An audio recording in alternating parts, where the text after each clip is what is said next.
Stop that. Stop that. Stop that. Yeah. I hear him chat from the noise. Move too quick, can't stop for the talking. I hear him chat with the walking. Just too sharp with the prize. White girls let it tell me I'm awesome. Yeah. Hot like fire on the pan. If you wanna touch my please use caution. Cold like 0 degrees. I'm out the cage, gotta let out the beast. Revolutionary, gotta let out the streets. Locked in a cage, I'ma let out the sheets. You can't go out, man, get my peace. You take the west side, take on the east. I'ma put them in the cage, never let out the. I hear him chat to the noise. Move too quick, can't stop for the talking. I hear him chat with the boys. Not so tough when mans keep walking, yeah. Just too sharp with the prize. White girls, let it tell me I'm awesome, yeah.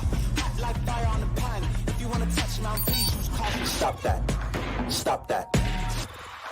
Stop that. John Cena did 100 push-ups before going out there last night, right? You can't, no matter what your body looks like, you can't go out there cold, that naked, and not do the push-ups. Put it on the poll, please, Juju, at Le Batard Show. Did John Cena do 100 push-ups before going on stage yesterday? Tricep dips, too. And some crunches. You would think that there was a lot of exercise. I would think. We will talk some. Adnan will be here in a little bit, and David Sampson as well. We are a little bit depleted here. Thank you to everyone who participated last night. It was a lot of fun, and it was really nice to see that we could keep the audience for 7 hours of that nonsense. You're welcome. Very nice of you. Thanks to everybody except for Stugotz, who and Billy. I watched. What'd you think? What were your thoughts? I felt bad for you because for years we heard about your popcorn and how great the popcorn recipe was. And you came in and you seemed very excited. You sauntered in across the red carpet. You presented everybody with your homemade popcorn that has a secret recipe. And the first words that I heard in regards to your popcorn was, "This tastes weird." Yeah, and I said, "That's not good for Dan's confidence." That was Lucy, who then ate 3 boxes of the popcorn. I noticed. Now she may have done that simply. Takes some getting used to. She may have simply been doing that to be, whatever the student who gives the teacher an apple, because I think she might have been being nice, but she did eat 3 buckets of it. But Billy, you felt bad for Dan because Dan set the bar very high on the popcorn. There were expectations headed into that, Yeah, no, and we've heard for a long time, and then he came in, and I was like, "Oh, this is gonna well, kill." Unfortunately, we're gonna have to get a group.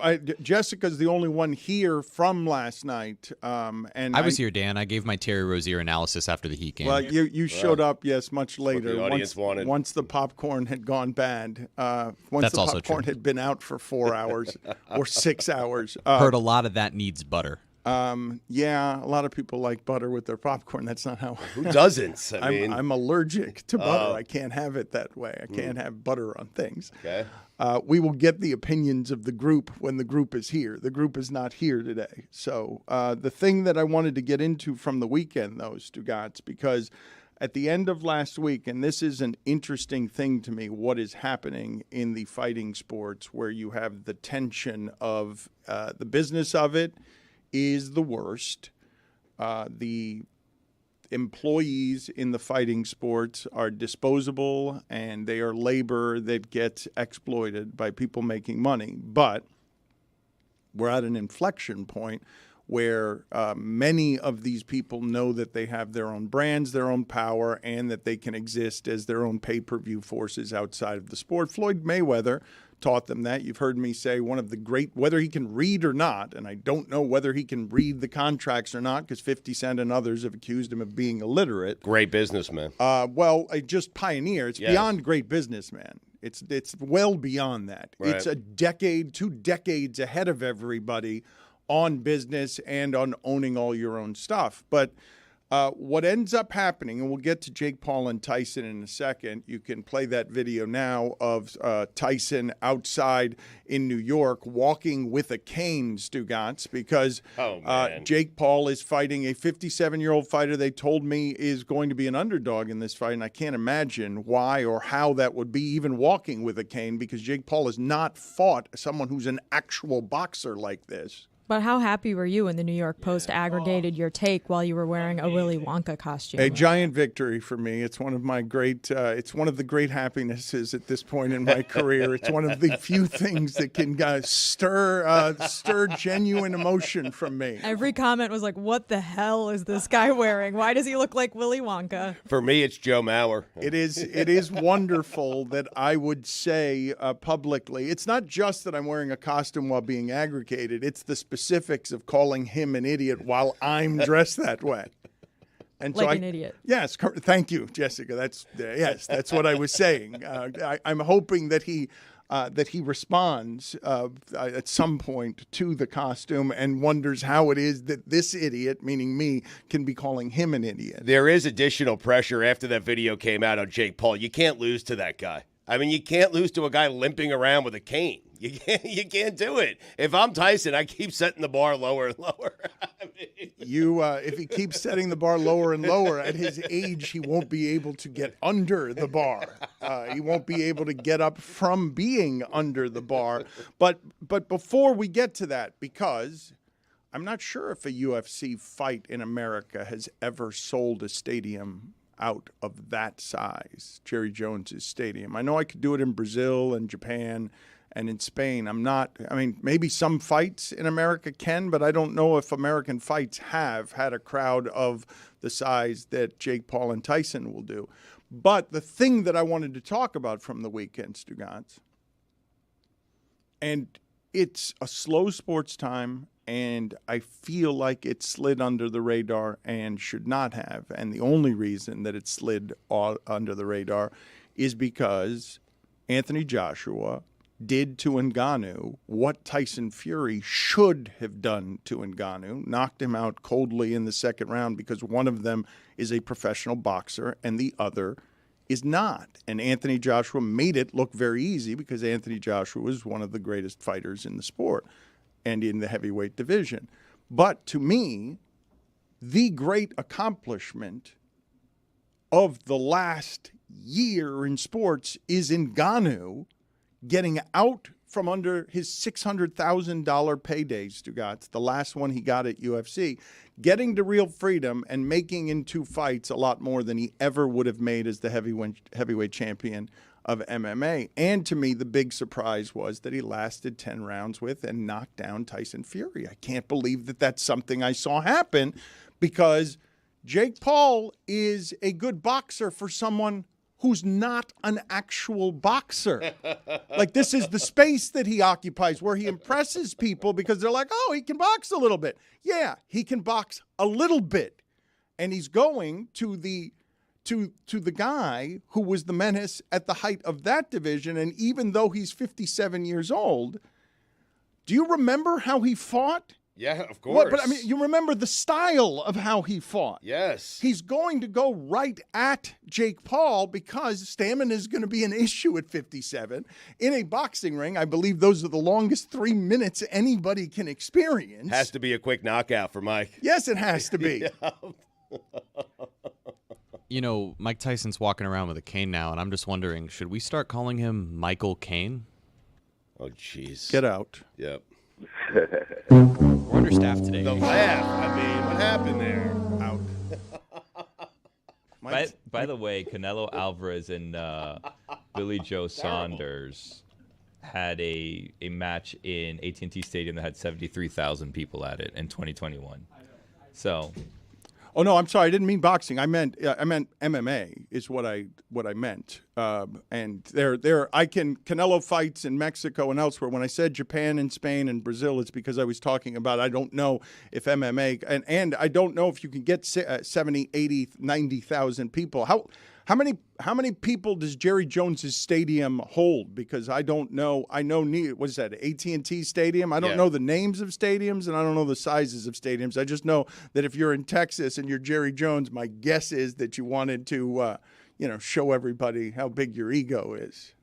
It holds like over 80,000 people. It's pretty massive. Yeah, it's like 82,000 people. Well, no, and then you have like boxing configurations where you have everybody on the floor. True. So. With standing room only, it gets up to 105,000 people if they want it to. The reason, and of course, I'm inflating the words to try and get aggregated while I'm in a Willy Wonka costume, but the reason that I'm calling Jake Paul an idiot is just because I think he's going to lose the fight. Obviously, as a business move, it's brilliant, and it's not idiotic. It's exactly Stugotz. His star was dissipating because he wasn't on the rise fighting better and better challengers anymore. He had lost, and this particular thing is just the freak show of go ahead and throw somebody out there who's going to fill a stadium for you. And also some of the Showtime stuff that he was doing had lost its luster, had it not? Like hadn't there been claims of like super shitty ratings on the last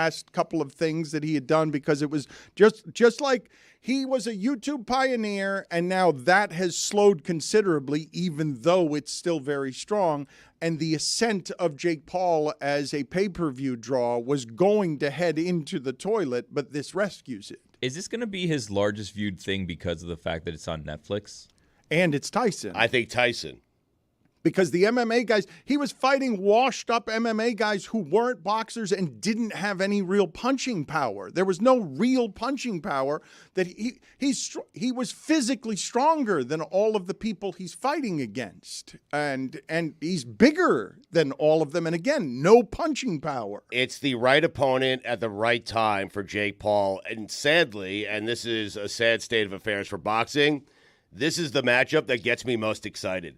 This is a matchup that will get me to my TV only to see if Mike Tyson can still do it. Okay, so forgive me because he cannot, Stugotz. He fought, when he's fighting another fighter, he fought old Roy Jones Jr., and that was just sad. Right. But this gets me to where it is that I was headed with the conversation, which is I think Stugotz is more like people around this fight than people who love boxing and love MMA. I believe this shift in the sport to the circus freaks, to Conor McGregor fights Floyd Mayweather, and even though it's no good as a boxing spectacle, I think we've crossed over into just be famous. Yep. The way to do it in boxing now is either be in boxing or fighting or MMA is be famous, be loud, be someone who gets our attention with things other than boxing, other than fighting. Like this is, and I don't want to be precious about this, but there's a certain contamination to it that has almost next to nothing to do with sport.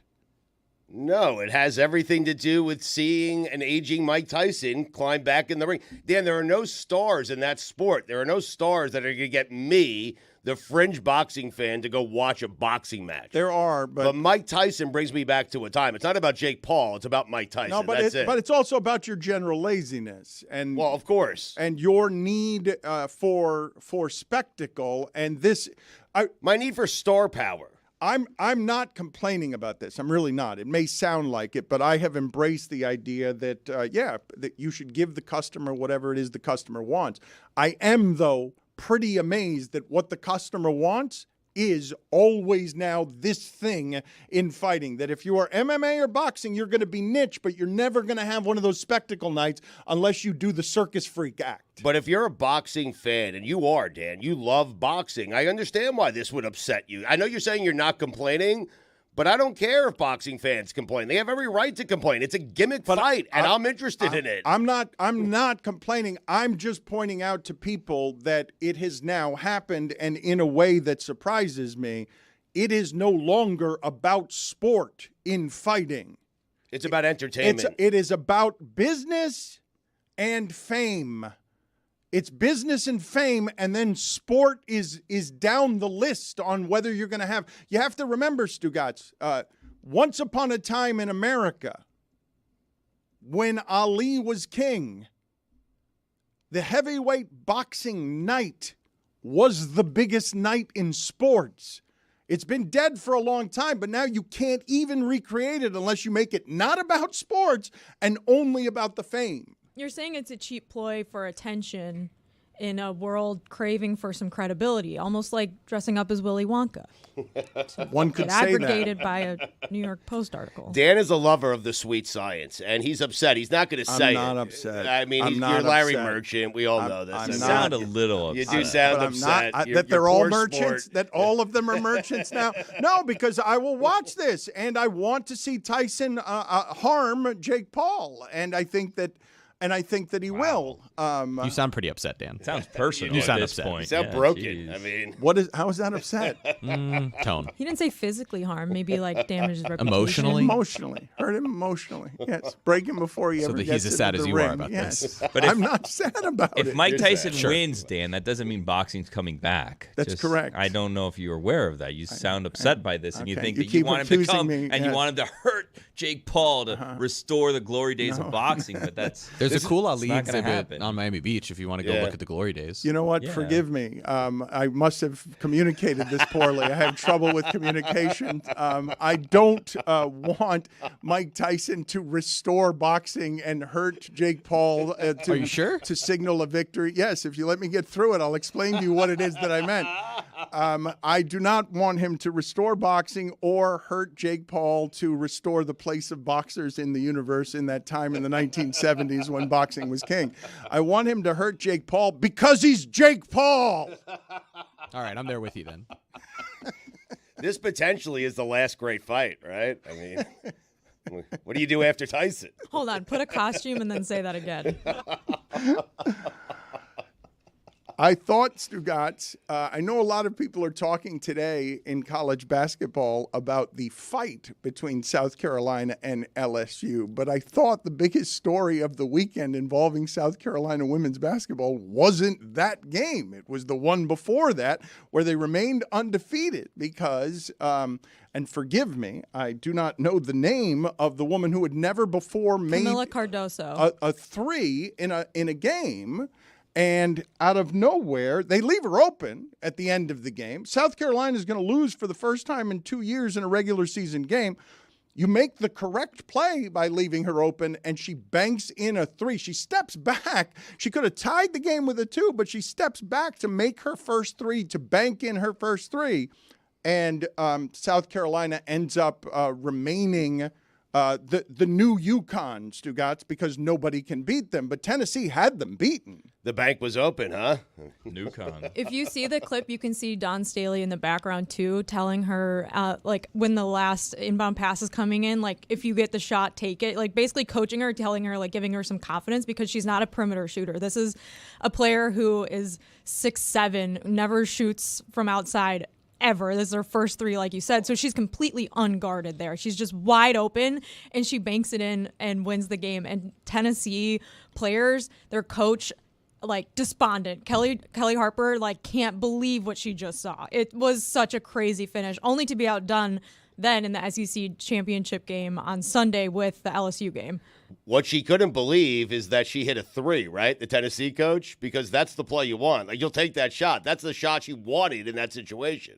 She was giving her the shots. Basically, yeah. Yeah, like, right. Right. And there was a second left on the clock. Like, the fact that she even got it off that quickly, too, everything about it was just unbelievable when you watched it live. It was so crazy. Oh, but it's not just that, though, right? Because that by itself is ridiculous, right? Because the shot, it felt like it was off the top of the backboard. I don't even know how it banked in. It was a terrible shot, and it banked right in. But the part we're leaving out is that Tennessee was up 73-71 with 3 seconds left and had 2 free throws and missed them both. So they could have gone up 4 and ended the game and ended 2 years of South Carolina winning, Stugotz, without losing, and instead missed 2 free throws and then get your heart broken that way. Remember, you guys made fun of me the last week because something happened in hockey. And I was describing how I felt that feeling before where you make a couple of mistakes and now you're trailing the play, and the thing that you feared happening most, you've already imagined worst case scenario fears because you're the one responsible for it, and then you watch it happen. if you've missed those two free throws and now you're getting back on defense and committing the foul, all of that is happening in slow motion. Yes. They're inbounding the ball. Like, you're watching and you're like, I know I missed those 2 free throws. I could have ended this game with those 2 free throws. And the rest of what you're watching is you can't sleep for 3 days after that. And as a Tennessee fan too, like, you've seen this game before. Like, the Tennessee is a really good team, but they have these games when they're playing teams ranked ahead of them where they're so close but they can't close it out. And like, this was a game where they had them the entire game, and South Carolina only needed a 2 to take it to overtime, and somehow they get the 3-point shot and score and end up in the championship game again. It was just like absolutely crazy. This weekend was one of the best women's basketball weekends of probably the entire year so far. The 4 conference championship games and like the power conferences yesterday, starting with the Iowa-Nebraska game going to overtime. Notre Dame won the ACC, then the South Carolina LSU game, and then USC-Stanford, all back-to-back-to-back, kind of overlapping, which was a bummer. I wish they had like spaced them out better, but absolutely incredible day of basketball. Was there anything good or interesting in the commentary beyond South Carolina and LSU really don't like each other? South Carolina is better than LSU, and Well, they're better than everyone. yeah, but LSU. Well, but I mean, LSU's. They're very LSU good. won the national Yes, championship. I know. I'm it's- aware. So okay, but like, so they might be better than everybody, but LSU is right there with them. And was there anything interesting in the commentary that you heard about the fight? Because tensions escalating to a place where these two teams obviously don't like each other because they're competing for the top of the sport and have been for a couple of years. Any good commentary? Well, I mean, I thought what was interesting from my perspective was with the last time these teams played, it was actually that game that we were talking about rated higher than I think it was the Celtics Heat game, that Thursday night game. The game really swung in like the last couple minutes. So what I was looking forward to at the end of this game was there's 2 minutes left. LSU had been trailing most of the game. South Carolina kept making shots to keep a lead ahead of them. But with 2 minutes left, I was like, okay, is this game going to have a similar kind of swing where LSU now gets back in it and can somehow win it? But then this happens. So basically, a LSU player committed an intentional foul on a South Carolina player, and then there was a bit of like, I don't even know if you can call it a fight. Like, no one threw any punches. It was more of a skirmish, a scuffle, if you will. But then An NBA fight. Camila Cardoso, who's a player, the one who's 6'7", with she's, I don't know if you can see her on the video, but anyway, she comes in right there, pushes the LSU player who fouled her teammate, and then everyone gets up off the benches except for one USC player.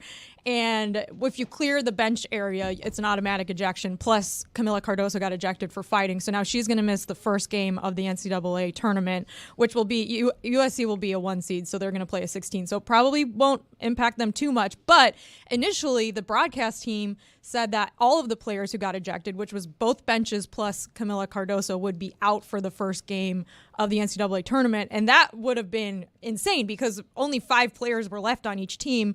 Although South Carolina had like 1 player who didn't get off the bench area. So we're going to need to a identify, sub. though, exactly what this fight was and how to describe it, because we have an escalating Brouhaha? list of tensions. We'll get you. Ballyhoo? We're going to get you guys the escalating list of tensions. We have an official list that has been created. So you guys choose. I have it here. There's a lot. Yeah, I know, but Yeah. choose. And are you going top to bottom, bottom to top? What are you doing here? Okay, so this is the least chicanery. Okay, so go. I would say it's more than well, but hold on. Would you say it's hijinks? Let him get through. I'd say there were hijinks throughout the game and escalated into Malarkey? whatever this is. Okay, I don't want commentary off of each one because there are many of them. Well, so we're trying just, to figure out. Just read the list and we'll just pick go one. ahead. Talking it out. I don't need commentary on each one. I know there are hundreds I feel like of them. the process is important. Yeah. Okay, but you just tell Right. us when Was we're it in the skulldug? area. Was it closer to skullduggery or shenanigans? I'd say it's more than just shenanigans. It was larger than a tiff, a spat, or a quarrel, though, right? Yeah. Yes. Yeah. Worse than tomfoolery. Yeah. We mentioned skirmish, but did it escalate to a fracas? I feel like it's in that region. Really? That feels Less than hullabaloo or ballyhoo? It's in that region. Was it quite at the level of a dust-up? Yeah, I would does say stuff. Or it's brouhaha? about there. I mean, Well, there we was, have to get to you it was saying just no, though. a big shove, and then Less than Armageddon. the LSU player who got yeah, shoved, according to the broadcast, her brother jumped onto the court, so that led to an even further Agree to disagree? escalation. Did the gloves come off? Were there fisticuffs? No, we're definitely fisticuffs. no We weren't fisticuffs. at Gloves No? did not come off. So we didn't get to kerfuffle Not a kerfuffle. Okay. or hubbub. No hurly burly. Wasn't a I I slobber don't know if I knocker. agree with think it this was a hubbub. ranking. Really? What? I think What? skirmish. Did What we do you reach mean? Donnybrook? What do you mean? It's the list. I think it was a hubbub.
We generally do not do very much with the Oscars, largely skip right past all of the award shows, but Adnan Virk and David Sampson did something giant with the Oscars last night. It was a lot of fun. Our audience really enjoyed it. They really enjoyed it. The least enjoyable part of it was David Sampson getting more of his picks right than anybody he was competing against, and only 49 people on all of the internet did better than him. But, well, we'll talk to David about that in a second. But, Adnan, if you have to choose from the following, Al Pacino apparently screwing everything up at the end of the night, the Il Memoriam video tribute at the end using the Step Brothers music from the Catalina wine mixer, Ryan Gosling as Ken or John Cena. Like, what was the single? You can only pick one thing. The standout thing from last night is blank. You're saying in a positive sense or negative sense? Anything. Since you're going negative. Okay, Anything. Well, I'm going to say positive then. I'm going to stay with Nicolas Cage when he went out there. My favorite moment was when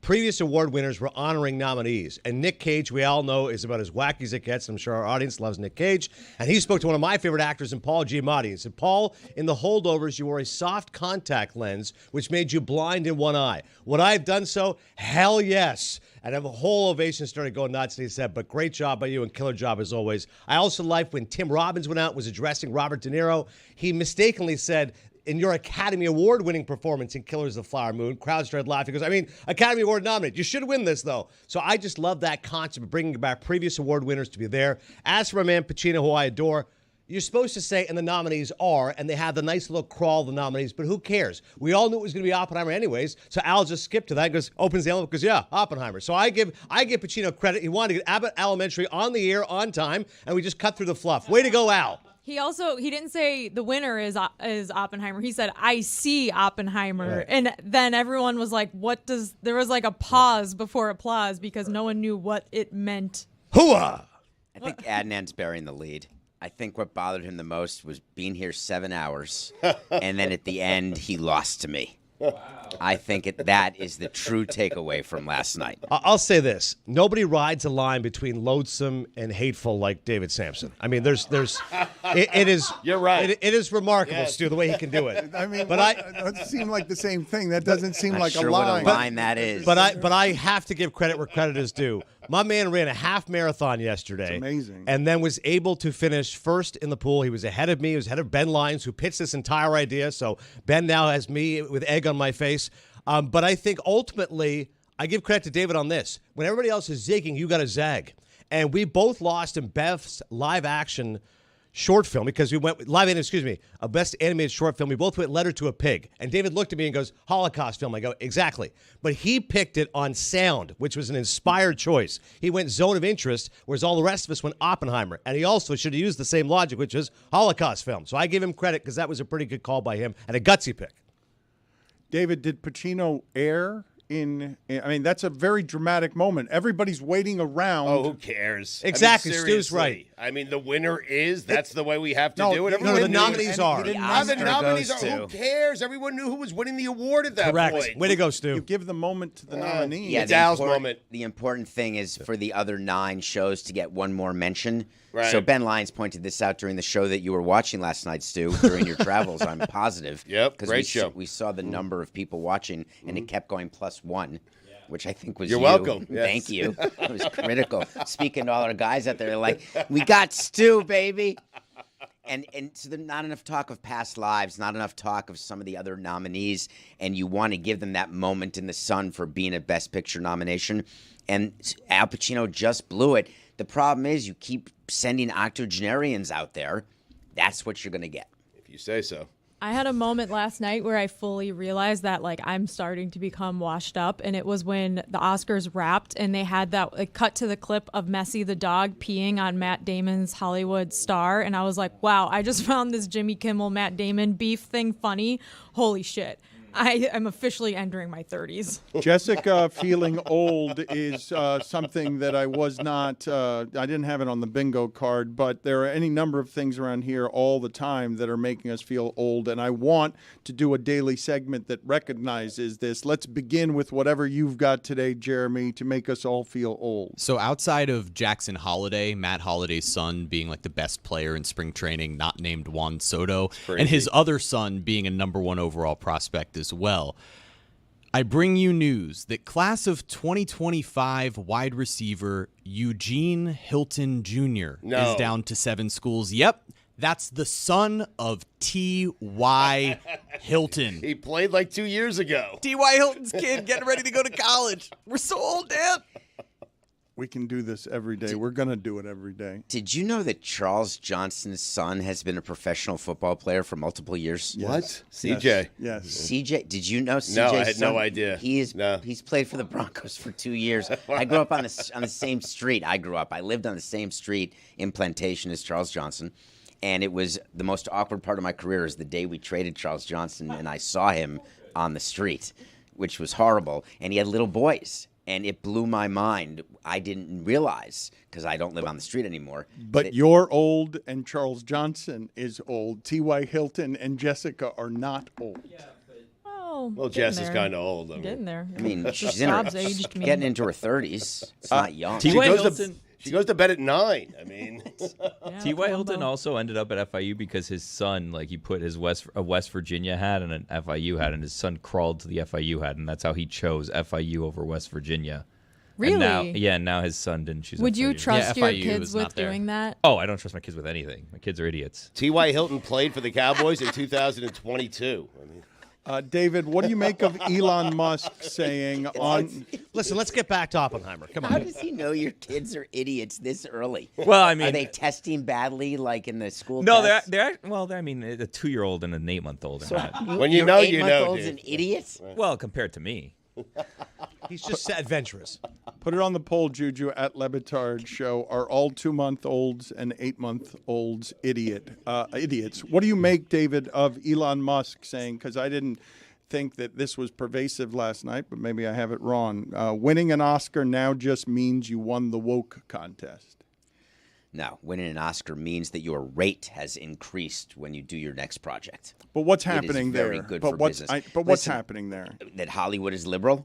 That's huge news. That hadn't happened. That is all because of Trump. It's only the last 4 years that Hollywood's been liberal. So I totally understand that comment. It's absurd. What Adnan, how happened? long What has it been- happened last night that wins the woke Olympics? Jonathan Glazer won the Oscar for Best International Feature Film for The Zone of Interest, and in his speech, he mentioned the occupation in Gaza. So if you want to see talk politics, he said, my film is about genocide. There's also cruelty taking place right now in the world. We hope for a ceasefire. And 20 Days of Mariupol won, which is a film about what's happening in Ukraine. And the winner said, I would take back this award for, all the lives that have been lost in Ukraine. So maybe Elon Musk doesn't But would he? Yeah, that's You're questioning that? I don't think he would. It's David.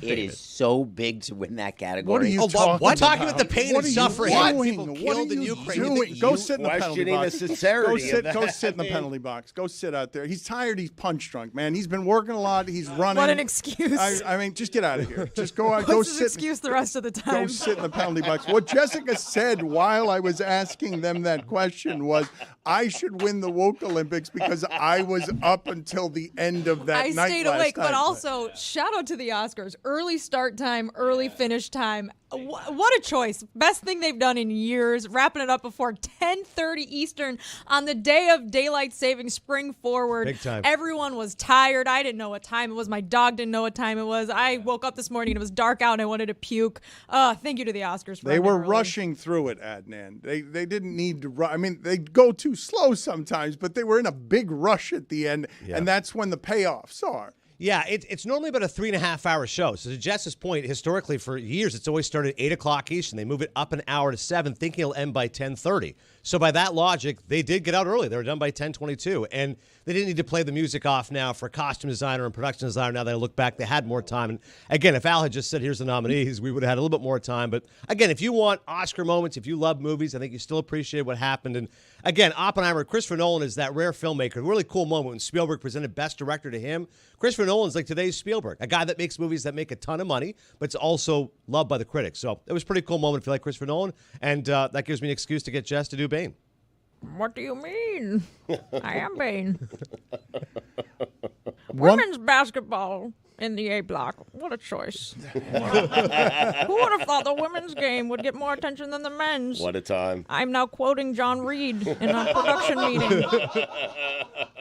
Billy had mentioned that there was something about International Women's Day that was bothering him, and I wanted to see it. That is no, that's exactly that is what you Yeah, said. no, That is what you said. That's what you said. I was there. That's what you said. We were all there. We went. That's how that went. That's how that went. No. He's right. Well, explain yourself. Falsehoods. Explain Let's hear it, Bill. Okay, well then explain yourself. Explain what your complaint was about International Women's Day, and let me just show the audience this first of all, because guys, get for me please the video of LeBron James this weekend that everyone was delighting over because Kurt Ramos's wife, I believe her name is Linda, and Jeannie Buss were pawing at LeBron James in a way that made me think everybody had been drinking. I thought everybody had been. I don't know what time of day it was. A lot of touching of biceps. Yeah, there's a lot of touching, and LeBron James, their lip readers have now gathered and realized that the way that he won this moment is by just saying, first of all, Happy International Women's Day. And just look at this. What he gets after that is just coquettish snuggling from all the parties involved. Billy, what was your objection to International Women's Day? I have no objection That's not to true. International Women's Billy? Day. That's not Billy, what say happened. it. Billy, you had an objection. This video played. Tell the truth. This video played, and what I said was, on that day, I went to Farm Stores, which is like a local, little drive-up convenience store where they overcharge you for everything.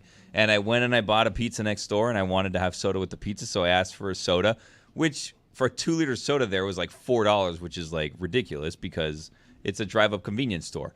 And then they asked me on the way out, would you like to buy an orchid for International Women's Day for $13? And I said, no. I would not. I would like a soda, and that's it. This isn't like $1 for charity. You're now asking me for $13 extra for an orchid I didn't ask for. And that's all I said about International Women's Day. That was it. That was my entire You said comment. women were gouging you.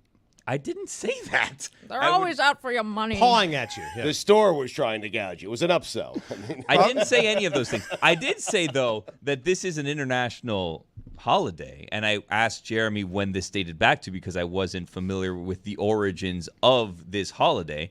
But I said it was incredible that there's no world peace, but every nation in the world celebrates International Women's Day. That's what I said. Do you not think it's... I think he cleaned it up. I think that's fair. Why are we giving women just a day? I mean, seriously, they deserve a month. They deserve a year. Why are we just giving them a day? Way to go. Way to go, Stu. Way to go, Stu. Save the whales. Pay the teachers. Please. Support the troops. I mean, save the whales. You're a simp.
Mac Jones. Everybody's terrified to compare him to Tom Brady. Folks, young Mac Jones looks like young Tom Brady. You need to just put your arms around it, because that's exactly what it looks like. I'm not here to talk about the past. I'm here to talk about the present and the future, and his name is Mac Jones. Mac Jones got written off. He is a Pro Bowl quarterback. He may be the best quarterback in the division. He was threading the needle. He's throwing like lob passes. He's hitting guys in double coverage. It really felt like early 2000s Pats. I love Mac Jones. I think he's a heck of a competitor. Gets the ball out on time, does the small things right. I think they are missing a few more pieces on the offensive side of the ball. Once they add those, valuable pieces around him, I think Mac Jones, he can be successful as any quarterback in this league. If I had to draft a quarterback in the AFC East right now, the way Josh Allen, who I love, the way he's going, he doesn't protect the football. Aaron Rodgers is 102, is injury prone. Mac's a Pro Bowler. If I'm the Jets, I own the Jets. If I don't land Aaron, I would absolutely call New England and say, we'll take Mac. Am I nuts? The backup quarterback career of Mac Jones started this weekend. Congratulations to him. Yes. I mean, greatest job in sports. He should embrace that thing, man. That is right. Traded to Jacksonville for a late-round pick. Also, Kenny Pickett's began this morning. Wow. Well, I'm not sure about that only because of this. Because Russell Wilson is on a one-year prove-it deal, and the job might be Kenny Pickett's again in a year. Because if he doesn't prove it, if he does or he doesn't, because he's only there for 1 year, and he's there cheap, at least in part because he's here to prove to everybody that he still deserves one of those big contracts. No, he's only there cheap because Denver's paying his salary. Right. I know. He's getting the big contract. I know, but you're right. But he's there cheap for Pittsburgh, and he's playing in Pittsburgh. And that part's smart on all parties involved. Like, to me, that is a no-lose proposition, because can you be better than Mason Rudolph? And he's cheaper probably than Mason Rudolph. I would say Russell has a lot to lose, also a lot to gain. This is a big moment and a big season coming up for Russell, because he was in the Hall of Fame. He played his way out of the Hall of Fame in Denver, and now he has an opportunity to play his way back into the Hall of Fame with Mike Tomlin and the Steelers, or Dan, he could solidify that he'll never make it to Canton if he is the quarterback for Mike Tomlin's first losing season. I mean, wow. It's a crossroads. Well, if I know the Steelers, to go backtrack, it was, the Kenny Pickett backup thing was a joke, because if I know the Steelers, they are going to have a quarterback competition, and maybe they will have carry more weight to Russell Wilson given his age and experience than Kenny Pickett given his lack of experience and injury history. But they will act like it's a competition, whether it really is or it isn't. I don't think when he signed that he was told anything other than he's the number one. Right. I don't think he goes there without the job. Agreed. That's why they'll say it's a competition. They're just going to pretend. If I know the Steelers, they're going to say it's a competition. I think the biggest risk is he doesn't play. I think Pickens plays this year because I don't see Russell Wilson playing 17 games. Pickens better play. Pickens is going to play. Pickett is the. But I do think that they announced that he's not good enough. We all saw that last year.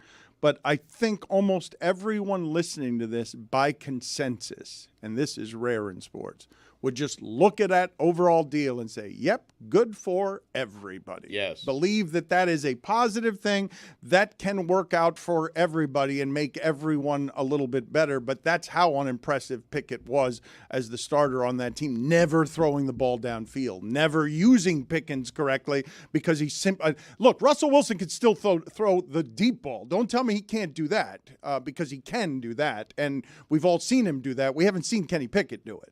They also had a offensive coordinator who was fired midway through the season last year, and it coincided with Pickett getting his ankle fractured. So he didn't really even get to play under a non-Matt Canada offensive coordinator. So, and then, of course, when they got into the playoffs, they kept going with Rudolph because he was the hot hand. And he played well. And he did play well, yeah. But they hired a new offensive coordinator, Arthur Smith, who's got a lot of experience running good offenses, even though might not have been the best head coach in Atlanta. So I think it's interesting. You were very gentle there with Arthur. You were might not have been the best. He wasn't. Mm-hmm. He wasn't a good head coach, but he was a good offensive coordinator before that. And I think it's a low risk. It's a low risk for the Steelers to sign Russell Wilson, have Denver cover the $38 million, however much it is. No risk. There's only upside. Yeah, there's only upside. Pay the minimum. We're doing a weird thing with Russell, though, where he had 26 touchdowns and 8 interceptions last year. 26 touchdowns is 2 less than Tua.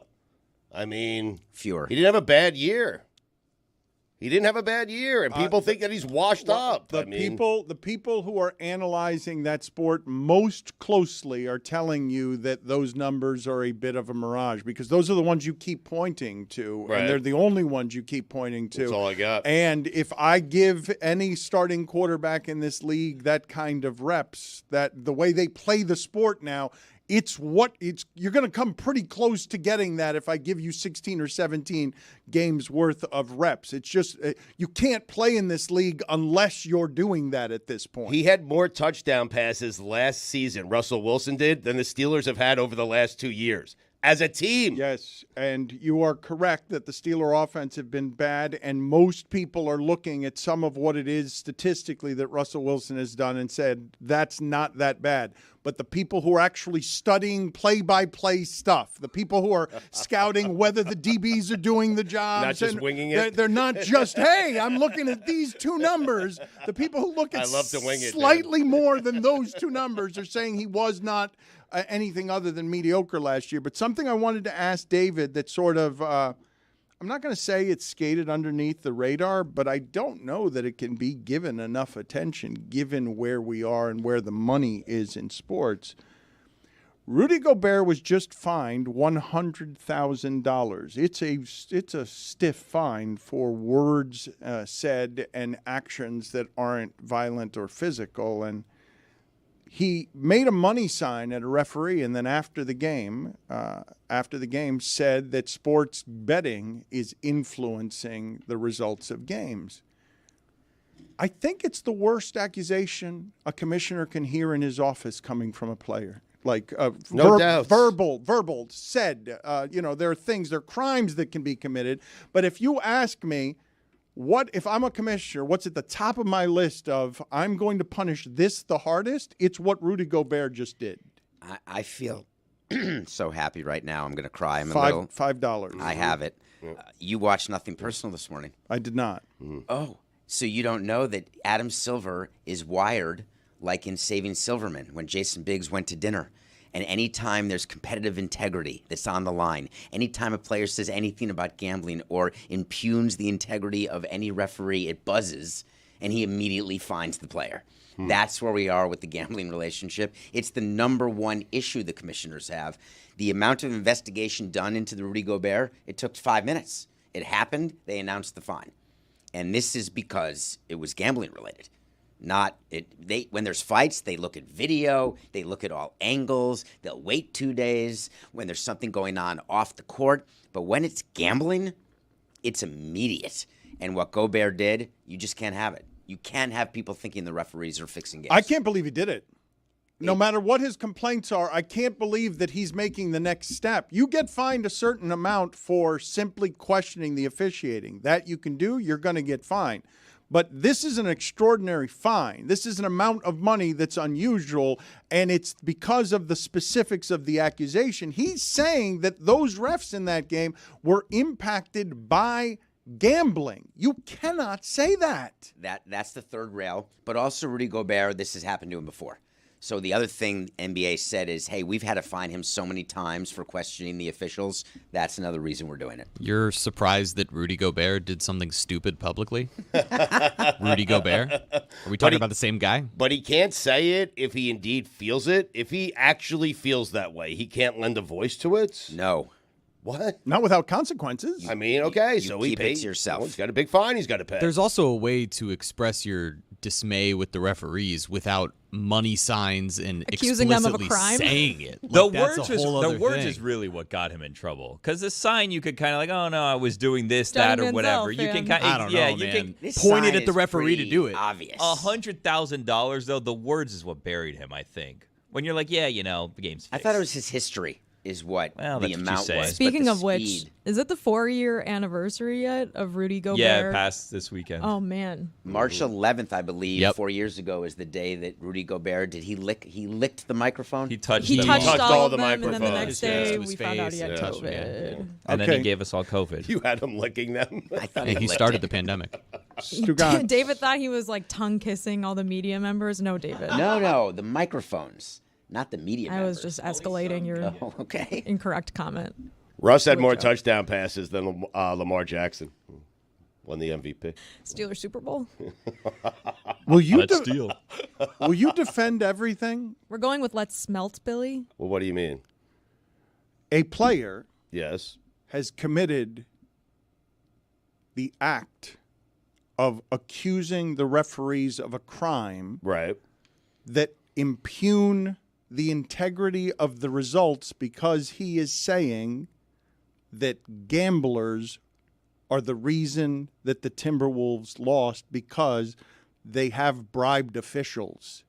How are you shrugging your shoulders at that? I'm not shrugging my shoulders. I'm saying if that's the way he feels, why not put a voice to it? Okay, Stugotz, yes. Does he have Then freedom? a $100,000 fine to him is like a $10 fine to me. It's like, all right, he'll eat the $100,000, but he wanted to put his voice on something that he clearly feels passionate about. I mean, and who's to say it's not? I'm just saying, like, that's been going on in the NBA for years, since David Stern, where people felt like these series were predetermined.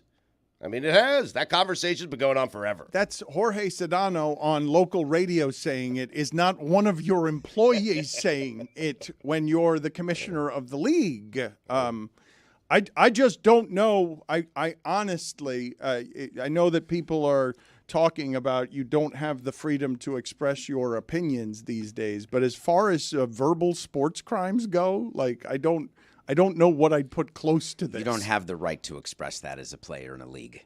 You don't. Well, you do, but you get fined for it. Well, there's a consequence. Right. Was it a close game? Yeah. It was. They were leading by one, and then they lost the game. Can you guys just look up for me? I'd like in the next segment to do a few Verbal precedents sports crimes? with fines. I want to know how many people have been fined $100,000 for something like this.